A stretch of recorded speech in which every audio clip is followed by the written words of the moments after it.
Hello friends, இந்த பொருள் நம்ம கிச்சனில் இருக்கிற ஒரு பொருள் தான். என்னன்னு பார்த்தீங்கன்னா கம்பம்புல். இதை நம்ம கம்புன்னு சொல்லலாம், முத்து திணைன்னு கூட சொல்லலாம். இந்த கம்பம்புல் வச்சு நம்ம இட்லி, தோசை, அடை தோசை, கூழ் இந்த மாதிரி நிறைய செய்யலாம். இந்த கம்பம்புல் பற்றி தகவல்களை நான் ஷேர் பண்ணுறேன். இந்த கம்பம்புல் செடி பார்த்திங்கன்னா வறட்சியான பூமியில் கூட வளரக்கூடியது. இந்த கம்பு ஒரு சிறுதானிய வகையை சேர்ந்தது தான். இது அரிசியை விட 8 மடங்கு அதிகமான அளவு இரும்பு சத்து இருக்குது. இந்த கம்போட சைஸ் பார்த்தீங்கன்னா சிலது கொஞ்சம் சின்ன சைஸாக இருக்கும், கொஞ்சம் இது பெருசாக இருக்கும். நம்ம பெருசாக இருந்துச்சுன்னா வேகிறதுக்கு மட்டும் கொஞ்சம் டைம் ஆகும். அதனால் நம்ம கம்பம்புல்ல மிக்சியில் சேர்த்து நல்லா பல்ஸ் பண்ணி எடுத்துட்டு அதுக்கப்புறம் குக் பண்ணணும். அதே மாதிரி இந்த கம்பம்புல்ல நம்ம இட்லி தோசைக்கு யூஸ் பண்ணுறதா இருந்தால் 5 ஹவர்ஸ் ஊற வைக்கணும். அப்போ தான் நல்லா அரைக்க முடியும்.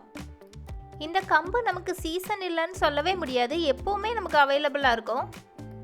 வெயில் காலங்களில் இந்த கம்புலே கூழ் செஞ்சு நம்ம குடிக்கும்போது நல்லா பாடியை கூல் பண்ணும்.